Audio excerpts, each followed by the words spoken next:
इनकी जानिब से ये कहा गया कि बगैर तहकीक किए लोग बातें करें तो बेहतर यही लगा कि इस्तीफा दे दूं। क्या कहेंगे आप, मामला क्या है असल में? मेरे अपने नजदीक तो सबसे बड़ी चीज ये है कि इंतजाम के ऊपर जिस किस्म की बातें हो रही थी, जैसे ही आज मेरे ऊपर भी वो आया था, मैंने भी इंतजाम को कहा था तो आए वो ओपन में और आके बताया कि क्या फैक्ट्स हैं क्या नहीं है। सो आप अननेसेसरी एज ए चेयरमैन आप ऐसी ऐसी बातें कर रहे हैं तो आपके ऊपर कौन कॉन्फिडेंस करेगा। इंतजाम जैसा ग्रेट प्लेयर भी अगर आपके सामने आके कुछ बातें कुछ करते हैं और बाद में आप कहते कुछ और हैं, कभी कुछ कहते हैं कभी कुछ कहते हैं, तो आई थिंक इंतजाम ने ये सारी चीजों को देखते हुए उसने जो फैसला किया होगा, अगर ये कंफर्म रिपोर्ट्स हैं तो मैं नहीं कह सकता, लेकिन आई थिंक इंतजाम को पूरी तरह क्लियर करके जाना चाहिए कि ये सारी चीजें जो हैं ये मैंने की थी और इसके अलावा किसी और का इसमें हाथ नहीं था। क्योंकि जब टीम सेलेक्ट होती है ना तो चेयरमैन के साथ कैप्टन बैठा हुआ होता है, कोचेज बैठे हुए होते हैं और उसके अगर सिलेक्टेड साथी हैं वो बैठे हुए होते हैं, वो डिसाइड करते हैं क्या करना है क्या नहीं करना और उसके बाद तो चेयरमैन से अप्रूवल लेते हैं।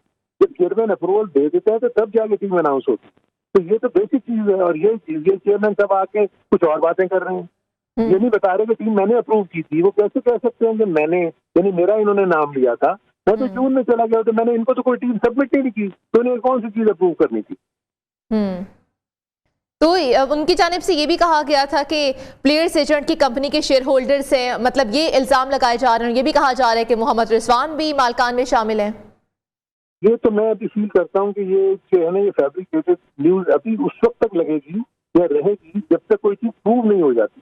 लेकिन जो भी डॉक्यूमेंट्स हैं, जो भी जो बातें हो रही है ना, वो इस वक्त जिसको कहना चाहिए स्पेकुलेशन की हद तक है। आप अगर कोई भी डॉक्यूमेंट ला रहे हैं, कुछ कर रहे हैं, उसकी ऑथेंटिसिटी का अभी तो हमें नहीं पता ना। जब ये इंक्वायरी होगी तो उसके बाद ही सारी चीजें सामने आएंगी। तो मेरे अपने नजदीक अभी ये प्री मैच्योर है, इसके ऊपर तो मैं कोई कमेंट नहीं कर सकता, लेकिन इंतजाम को इसको भी क्लियर करना चाहिए।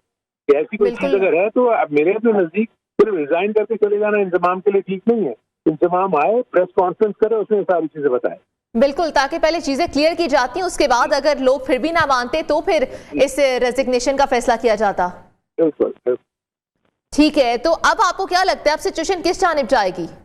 अब क्या वो कभी भी इस चीज को क्लियर नहीं कर पाएंगे? क्या वक्त के साथ साथ चीजें क्लियर होंगी? नहीं करनी चाहिए उनको। देखें, बीइंग ए लेजेंड, यानी इससे बड़ा नाम तो कोई नहीं हो सकता ना, इंतजाम से बड़ा नाम। बिल्कुल, तो उसको डेफिनेटली उसको क्लियर करना चाहिए। दूसरा, मैं अब एक चीज करूंगा ना, आप ये देखें कि आप टाइमिंग्स देखें। वर्ल्ड कप का अभी पाकिस्तान का वर्ल्ड कप खत्म नहीं हुआ जी। मुझे सिर्फ अफसोस इस बात पे है कि पाकिस्तान का वर्ल्ड कप अभी खत्म नहीं हुआ। 4 मैच अभी जो जितने भी मैचेस बाकी हैं, पाकिस्तान अगर वो जीत लेता है तो किसी ऐसी पोजीशन पे खड़ा होगा जहां नेक्स्ट रन रेट डिसाइड करेगा चौथी टीम का।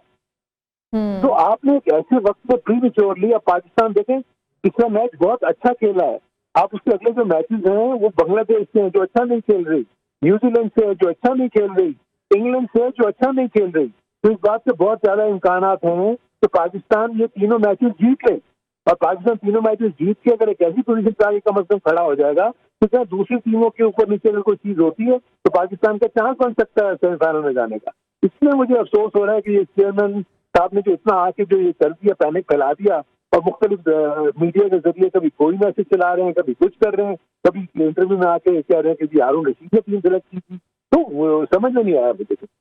बिल्कुल आप सही कह रहे हैं, वर्ल्ड कप चल रहा है और इस दौरान इतनी क्या सराहियां की जा रही थी। पहले बाबर आजम की कैप्टनसी को लेकर बातें हो रही थी, अब इंजमामुल हक के ऊपर ये नाम लगा, मोहम्मद रिजवान भी दरमियान में, उनका नाम भी दरमियान में शामिल किया गया। तो ये तमाम तर आपने बिल्कुल सही कहा कि जो सूरत हाल पैदा कर दी गई है इसको मतलब कि वर्ल्ड कप के बाद करना चाहिए था, क्योंकि खिलाड़ियों पर भी बहुत इंपैक्ट पड़ता है और उस चीज़ का शायद इंपैक्ट पड़ा भी अच्छा खासा उनके ऊपर।